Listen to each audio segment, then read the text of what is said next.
कदाचित ये पांचों कारण तुम्हें मालूम भी होंगे, क्योंकि शास्त्रों ने ऊपर हाथ उठाकर और खूब चिल्ला चिल्लाकर उनका वर्णन किया है। वेद राजा की राजधानी में, सांख्य वेद के प्रासाद में, तत्व विवेचन रूपी डंके के घोष में उसकी गर्जना हो रही है। जिस प्रकार संसार के समस्त कर्मों के होने के मूल हेतु यही कारण होते हैं, उस प्रकार का आत्मा के साथ उनका संबंध नहीं लगाना चाहिए। हे अर्जुन, इस प्रकार इन 5 कारणों का ढिंढोरा पीटा गया है, जिससे ये कारण बहुत प्रसिद्ध हो गए हैं। इसीलिए मुझे ऐसा जान पड़ता है कि यदि ये कारण तुम भी सुन लो तो तुम्हारे लिए बहुत अच्छा है।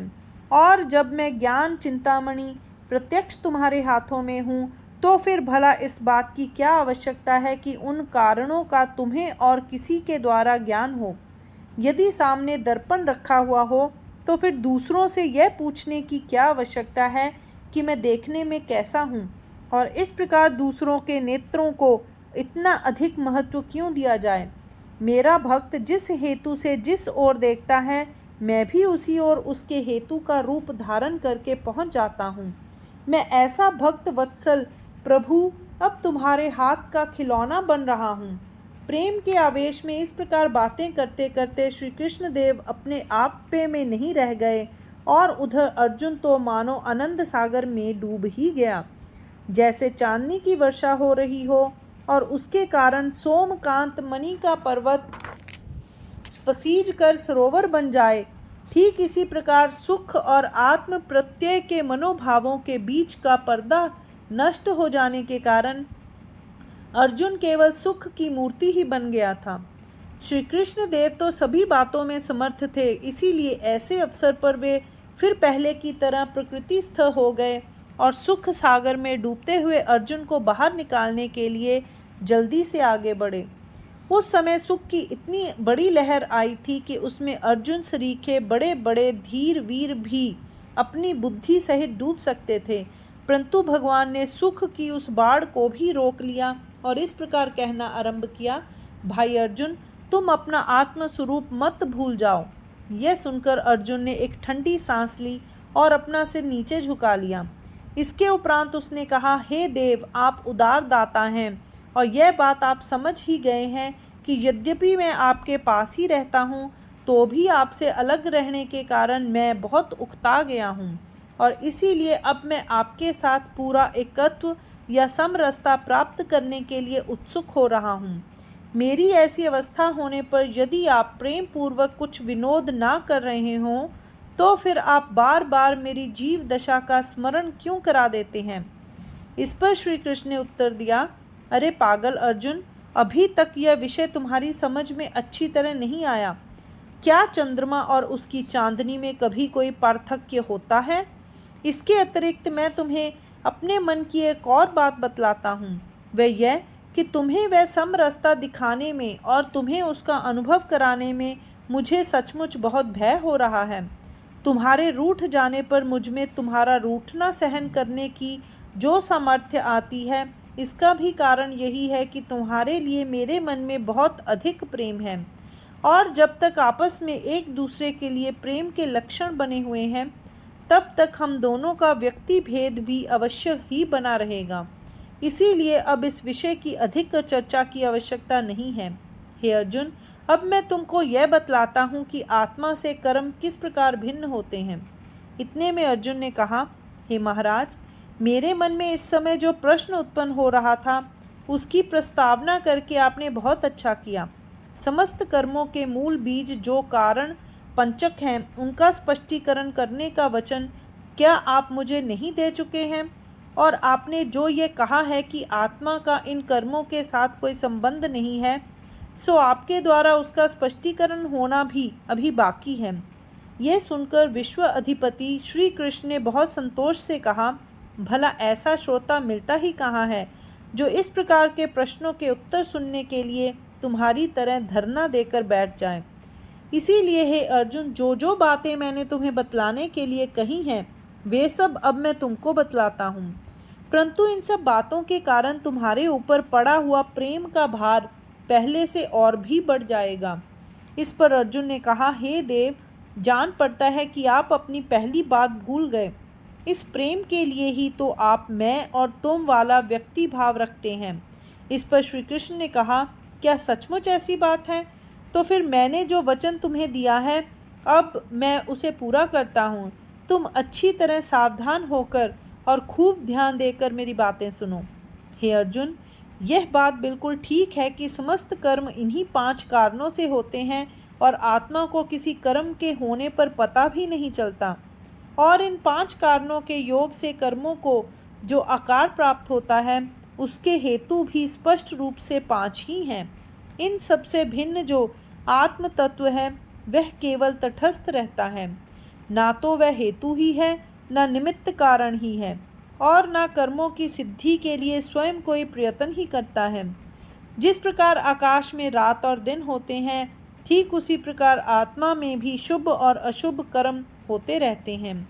जब जल, तेज और धुएं का वायु के साथ मेल होता है, तब आकाश में मेघ उत्पन्न होते हैं, परंतु आकाश को उनका पता भी नहीं चलता। लकड़ी से नाव बनती है, उसे जल में नाविक खेता है और हवा उस नाव को चलाती है, परंतु जल केवल साक्षी रूप से तटस्थ रहता है।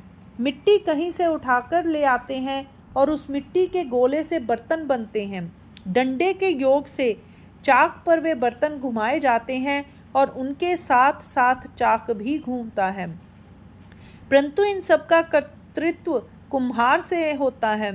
इन सब को पृथ्वी का आधार तो अवश्य प्राप्त होता है, परंतु उस आधार के अतिरिक्त क्या कभी पृथ्वी का और भी कुछ व्यय होता है? अब इन सब बातों का तुम ही विचार करो। अब मैं एक और उदाहरण देता हूँ। लोग सूर्य के प्रकाश में अनेक प्रकार के काम धंधे करते हैं, परंतु क्या उन काम धंधों का सूर्य के साथ भी कभी कोई संपर्क होता है? ठीक इसी प्रकार जब पंच हेतुओं का योग होता है, तब उन 5 कारणों से कर्म रूपी बेल लगती है, परंतु आत्मा उन सबसे सदा भिन्न ही रहती है। अब मैं इन 5 कारणों के अलग अलग और स्पष्ट लक्षण बतलाता हूँ। जिस प्रकार भिन्न भिन्न मोती अलग अलग परख कर लिए जाते हैं, उसी प्रकार कर्मों के 5 कारण भी उनके अलग अलग लक्षणों सहित सुनो। इन 5 में देह पहला कारण है।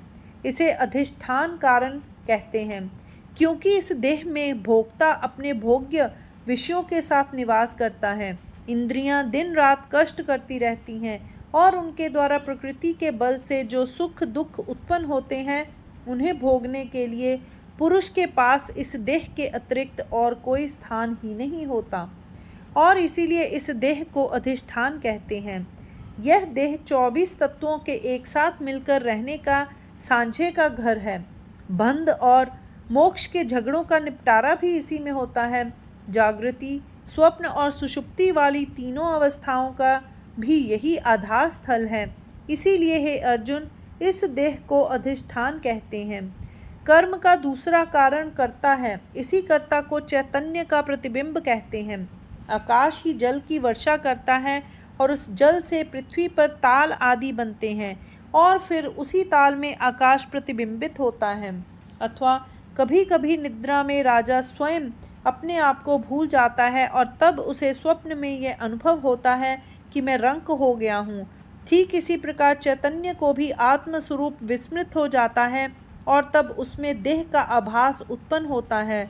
फिर जो चैतन्य देह के अभिमान से अनेक प्रकार के अभिनय करता है और जिसे आत्मस्वरूप की विस्मृति होने के कारण जीवन का नाम प्राप्त होता है, और जो सभी बातों में देह के साथ रहने की प्रतिज्ञा कर चुका होता है, और जो भ्रम में पड़कर यह कहता है कि प्रकृति के द्वारा होने वाले सब कर्म मैंने ही किए हैं, उस जीवात्मा को ही इस प्रकरण में कर्ता कहा गया है। फिर जिस प्रकार एक स्वरूप रहने वाली दृष्टि बरौनी के बालों के कारण चौरी के समान सब जगह से फटी हुई दिखाई देती है, अथवा घर में जलने वाले एक ही दीपक का प्रकाश बाहर से भिन्न भिन्न खिड़कियों से देखने पर अलग अलग जान पड़ता है, अथवा एक ही मनुष्य श्रृंगार आदि 9 रसों से क्रम क्रम से उल्लसित होने पर जिस प्रकार वृत्ति भेद से 9 प्रकार का भासित होने लगता है, ठीक उसी प्रकार बुद्धि की जानने की शक्ति यद्यपि एक स्वरूप ही है, परंतु फिर भी वह कान और आँख आदि बाह्य इंद्रियों के द्वारा भिन्न भिन्न रूपों से प्रकट होती है। इसी को पृथक विदकरण कहते हैं। हे अर्जुन, कर्मों का यह तीसरा कारण है। अब पूर्व दिशा और पश्चिम दिशा से बहने वाले प्रवाहों का सम्मेलन होने पर जिस प्रकार एक ही पानी भिन्न भिन्न नदों और नदियों में भासमान होता है, उसी प्रकार वायु में जो अखंड एक स्वरूप क्रिया शक्ति रहती है, वही भिन्न भिन्न स्थानों में प्राप्त होने के कारण अलग अलग स्वरूपों वाली जान पड़ती है। जब यह शक्ति वाचा में आती है तब मनुष्य बोलने लगता है, जब वह हाथ में आती है तब उससे लेन देन होने लगता है, जब वह पैरों में आती है तब उससे चलना फिरना होने लगता है, और जब वह गुदा द्वार में आती है तब उससे मल निकलने लगता है। फिर वही वायु जब नाभि से हृदय तक ओंकार को प्रकट करने लगती है तब उसे प्राण वायु कहते हैं। फिर वही शक्ति जब ऊपर वाले भाग में प्रवेश करने लगती है तब उसे उदान वायु कहते हैं। जब वही शक्ति अधो द्वार से बहने लगती है तब वह अपान वायु बन जाती है, और जब वह सारे शरीर में व्याप्त रहती है तब उसे व्यान वायु कहते हैं। जो अन्न सेवन किया जाता है उसका रस यही शक्ति शरीर के भिन्न भिन्न भागों में पहुंचाती है और शरीर के अंदर कोने कोने में निरंतर व्याप्त रहती है। इस प्रकार चारों ओर घूमकर यह क्रिया शक्ति अंत में नाभि कमल में स्थिर होती है और उस समय उसे समान वायु कहते हैं। जम्हाई, छींक, डकार आदि रूपों में होने वाली वायु की क्रियाओं के नाम नाग, कूर्म और कृकर आदि हैं। इस प्रकार हे वीर श्रेष्ठ अर्जुन, यद्यपि वायु की सब क्रियाएं एक रूप ही हैं, परंतु उसके रीति भेद के अनुसार उसे भिन्न भिन्न नाम प्राप्त होते हैं, और यही भिन्न भिन्न रीतियों से भिन्न रूप लेने वाली वायु शक्ति कर्मों का चौथा कारण है। छहों ऋतुओं में शरद ऋतु सबसे उत्तम होती है, और उस शरद ऋतु का चंद्रमा तो और भी अधिक मनोहर होता है, और उसमें भी पूर्णिमा के चंद्रमा की बहार का हाल तो कुछ पूछो ही मत। इसी प्रकार वसंत ऋतु में बाग की बहुत अधिक शोभा होती है। फिर यदि ऐसे बाग में प्रियजनों की संगति प्राप्त हो तो उसकी मधुरता और भी बढ़ जाती है, और यदि ऐसी संगति में उत्तम तथा प्रेम पूर्ण उपचार भी मिले तो फिर उस सुख का पारावार ही नहीं रह जाता। अथवा हे अर्जुन, एक तो कमल हो, दूसरे उसका पूर्ण विकास हो, और तिस पर भी सुगंधित पराग रेणु की विपुलता हो, और इस प्रकार मानो त्रिवेणी का संगम हो गया हो, तो फिर शोभा की भला कौन सी कमी रह सकती है। एक तो पहले ही मधुर वाणी हो, तिस पर उसमें कवित्व का योग हो, और उस कवित्व को रसिकता की संगति प्राप्त हो, और उस रसिकता में भी परमार्थ तत्व की लालसा हो, और इस प्रकार का अप्रतिम योग उपस्थित हो, तो वह कितना उत्तम होता है। ठीक इसी प्रकार अंतःकरण की समस्त वृत्तियों में एक बुद्धि ही सबसे श्रेष्ठ है, और इंद्रियों के आवेश से वह और भी अधिक तेजस्वी हो जाती है, और इन इंद्रियों के आवेश में उनके अधिदेवताओं का मंडल और भी अधिक शोभादायक होता है। नेत्र आदि 10 इंद्रियों के पीछे उन्हें अपनी कृपा से बल देने वाले सूर्य आदि देवताओं का मंडल होता है। हे अर्जुन, इसी देवता मंडल को कर्मों का 5वां कारण समझना चाहिए। बस यही श्री कृष्ण देव ने अर्जुन से कहा था। इसके उपरांत वे फिर कहने लगे, इस प्रकार मैंने समस्त कर्मों के मूल कारणों का तुम्हारे सामने ऐसे ढंग से निरूपण किया है कि तुम्हारी समझ में सब बातें अच्छी तरह आ जाएं, और यह निरूपण तुमने सुन भी लिया है। अब इन्हीं मूल कारणों का विस्तार होता है, और कर्मों के अपार विस्तार का अस्तित्व होता है। जिन 5 हेतुओं के कारण यह बात होती है, अब मैं उनका स्पष्ट रूप से वर्णन करता हूँ। जब पूर्ण रूप से वसंत का आगमन होता है तब वह नए पल्लवों की उत्पत्ति का हेतु होता है। फिर वही पल्लव पुष्पों के गुच्छे उत्पन्न करते हैं, और उन्हीं फूलों से आगे फल होते हैं। अथवा जब पावस ऋतु का आगमन होता है तब वह अपने साथ बहुत से मेघ लाती है। उन मेघों के कारण वृष्टि होती है, और उस वृष्टि के कारण यथेष्ट धान्य उत्पन्न होता है। पूर्व दिशा अरुण का प्रसव करती है, वह अरुण सूर्य का उदय कराता है, और सूर्य के कारण दिन निकलता है। ठीक इसी प्रकार हे अर्जुन, मन भी कर्मों के संकल्प का हेतु होता है। इन्हीं संकल्पों से वाणी का दीपक प्रज्वलित होता है और जब वह दीपक समस्त कर्म समुदाय के मार्ग उज्ज्वल करता है तभी कर्ता कर्म करने के उद्योग में लगता है। इन्हीं उद्योगों में शरीर आदि समुदाय शरीर आदि के हेतु होते हैं। जिस प्रकार लोहे की चीज़ें बनाने के सब काम लोहे के ही धन से होते हैं और जिस प्रकार तंतुओं के ताने में तंतुओं के ही बाने पड़ने से वे तंतु समुदाय ही वस्त्र बन जाते हैं, ठीक इसी प्रकार मन वाचा और शरीर के द्वारा जिन कर्मों का आचरण होता है वे कर्म ही मन वाचा और शरीर के हेतु होते हैं। रत्नों से ही रतन जटित आभूषण बनते हैं, ठीक वही बात इस संबंध में भी है। अब यदि कोई यह प्रश्न करे कि यदि शरीर आदि ही कारण है तो फिर वही हेतु किस प्रकार बन जाते हैं, तो वे अपने इस आक्षेप का समाधान भी कर लें। जिस प्रकार सूर्य के प्रकाश का हेतु भी सूर्य ही है और कारण भी सूर्य ही है, अथवा ऊख के कांड जिस प्रकार ऊख की वृद्धि का हेतु भी होते हैं और कारण भी होते हैं, अथवा यदि वाग देवता की स्तुति करनी हो तो उसके लिए वाणी को ही उस काम में लगाना पड़ता है, अथवा वेदों के महत्व का गान जिस प्रकार स्वयं वेदों से ही हो सकता है, ठीक उसी प्रकार यद्यपि हम यह बात निस्संदेह रूप से जानते हैं कि शरीर आदि ही कर्मों के कारण होते हैं, तो भी यह बात मिथ्या नहीं है कि वही इन कर्मों के हेतु भी होते हैं। और जब शरीर आदि कारणों का शरीर आदि हेतुओं के साथ मेल होता है तब जिस कर्म समुदाय की सृष्टि होती है वह कर्म समुदाय यदि उपयुक्त मार्ग से चलता रहे तो वे सब कर्म न्याय संगत होते हैं और फिर वही कर्म न्याय के हेतु भी होते हैं। वर्षा ऋतु का जल बहकर स्वभावतः धान के खेतों की ओर ही जाता है और उन खेतों में पूरी तरह से समा जाता है, परंतु उसका कितना अधिक उपयोग होता है, अथवा जिस प्रकार उसकी कोई झक्की आदमी मारे क्रोध के अविचार के कारण घर से बाहर निकल पड़े और अनजान में ही द्वारका के मार्ग पर चल पड़े तो यद्यपि उसे कष्ट होता है परंतु उसके चलने वाले पैरों का आगे बढ़ना निष्फल नहीं होता, उसी प्रकार हेतु और कारण के योग से जिन कर्मों की उत्पत्ति होती है वे बिल्कुल अंधे होते हैं, परंतु यदि उन कर्मों को शास्त्र के नेत्र प्राप्त हो जाएं तो उन्हें न्याय संगत कर्म कहना चाहिए। और नहीं तो यदि दूध परोसते समय वह पात्र में ना पड़े तो बाहर गिर पड़ता है। दूध का इस प्रकार बाहर गिरना भी है तो उसका व्यय ही, परंतु उसे उचित व्यय नहीं कहा जा सकता।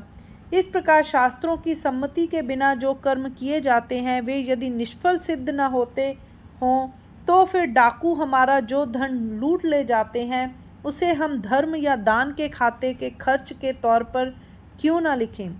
चाहे कोई मंत्र लिया जाए पर वह वर्णमाला के 52 अक्षरों के बाहर का नहीं होता, और क्या ऐसा एक भी मनुष्य है जो उन 52 अक्षरों का कभी ना कभी उच्चारण ना करता हो।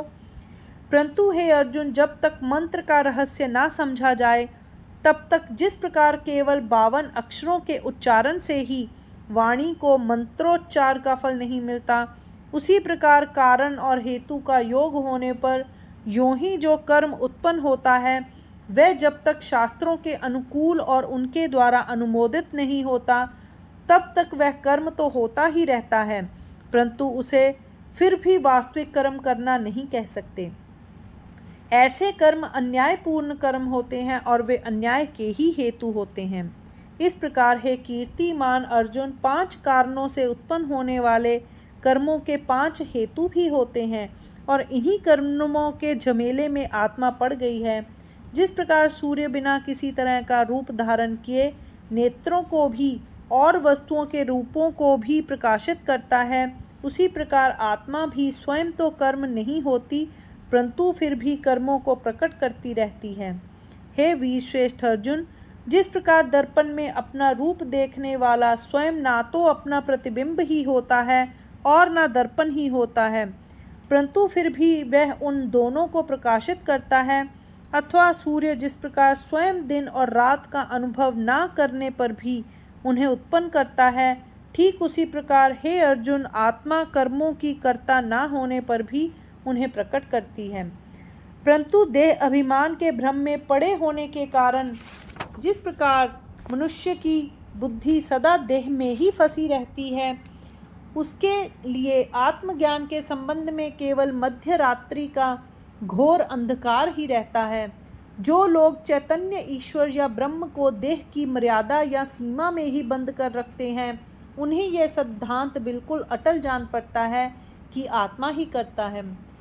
परंतु यह बात भी नहीं होती, उन्हें इस बात का भी दृढ़ निश्चय नहीं होता कि आत्मा ही कर्म करता है, बल्कि वे वास्तव में यही मानते हैं कि कर्म करने वाला मैं शरीर ही हूँ। और इसका कारण यही है कि वह कभी इस प्रकार की बातें अपने कानों तक पहुँचने भी नहीं देता कि मैं आत्मा हूँ और मैं केवल समस्त कर्मों का साक्षीभूत तटस्थ हूँ। और इसीलिए वह असीम तत्व को इस जरा से देह से नापता है। परंतु इसमें आश्चर्य की कौन सी बात है? उल्लू क्या दिन को ही अंधेरी रात नहीं बना लेता? जिसने आकाश के वास्तविक सूर्य को कभी न देखा हो, वह गड्ढे में पड़ने वाले सूर्य के प्रतिबिंब को ही वास्तविक सूर्य क्यों ना मान ले? उसके लिए तो जब तक पानी का गड्ढा रहता है तब तक सूर्य भी रहता है। यदि वह गड्ढा नष्ट हो गया तो सूर्य भी नष्ट हो गया। यदि उस गड्ढे का पानी हिलने लगा तो वह समझ लेता है कि सूर्य भी हिल डुल रहा है। सोया हुआ मनुष्य जब तक नहीं जागता तब तक उसे स्वप्न ही सच्चा जान पड़ता है। जब तक इस बात का ज्ञान ना हो जाए कि वास्तव में डोरी है, तब तक यदि उसे सर्प का आभास होता रहे और मनुष्य को उससे डर लगता रहे, तो इसमें आश्चर्य की ही कौन सी बात है? जब तक आँखों में कमल रोग रहेगा तब तक चंद्रमा अवश्य ही पीला दिखाई देगा। मृग यदि मृगजल के धोखे में आ जाए तो इसमें आश्चर्य ही क्या है?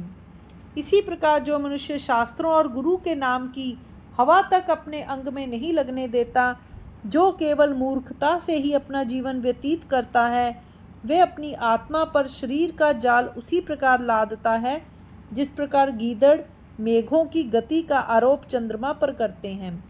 फिर अपनी इसी पक्की समझ के कारण हे अर्जुन, वह कर्म की मजबूत गांठ से इस शरीर रूपी बंदी गृह में अच्छी तरह जकड़कर बंद हो जाता है। देखो, बेचारा तोता जब नलिका यंत्र पर बैठता है तब यद्यपि उसके पैर मुक्त हो जाते हैं, परंतु फिर भी उसके मन में इस बात का दृढ़ विश्वास हो जाता है कि मैं इसकी नली के साथ बंध गया हूँ और इसीलिए वह नली पर जमकर बैठा रहता है। इसी प्रकार जो मनुष्य अपने निर्मल आत्म स्वरूप पर माया से किए हुए कर्मों का आरोप करता है, वह असंख्य कोटि मापों से सदा कर्मों को नापता ही रह जाता है। बड़वाग्नि रहती तो समुद्र में ही है, परंतु समुद्र का जल उसे स्पर्श नहीं करता। इसी प्रकार जो कर्मों से व्याप्त तो रहता है, परंतु फिर भी जिसके साथ कर्मों का संपर्क नहीं होता, और इस प्रकार अलिप्त रूप से रहकर जो सब कर्म करता है, उसे पहचानने के लक्षण अब मैं तुमको बतलाता हूँ। बात यह है कि मुक्तों के लक्षणों का विचार करते ही मनुष्य को मोक्ष प्राप्त हो जाता है। दीपक के प्रकाश में ढूंढने पर जिस प्रकार हमारी कोई खोई वस्तु हमें मिल जाती है, अथवा दर्पण ज्यों-ज्यों रगड़कर स्वच्छ किया जाए, त्यों-त्यों जिस प्रकार उसमें हमारा रूप और भी अधिक स्पष्ट दिखाई देता है, अथवा जल का संयोग होते ही जिस प्रकार नमक भी जल का ही रूप धारण कर लेता है, अथवा प्रतिबिंब यदि पीछे लौटकर अपने बिंब को देखने के लिए आए तो वह जिस प्रकार अपने आप बिंब ही हो जाता है, ठीक उसी प्रकार संतों की बातों का विचार करते करते हमें अपना खोया हुआ आत्म स्वरूप फिर से प्राप्त हो जाता है। इसीलिए सदा संतों की बातों का वर्णन करना और सुनना चाहिए। जिस प्रकार चर्म चक्षुओं में रहने वाली दृष्टि चक्षुओं के चमड़े से नहीं बंधती, उसी प्रकार जो कर्मों का आचरण करने पर भी कर्मों की समता और विषमता या सुखों और दुखों से जकड़ा नहीं जाता, और इस प्रकार जो बंध मुक्त हो जाता है, अब मैं उसी के लक्षण स्पष्ट करके बतलाता हूँ।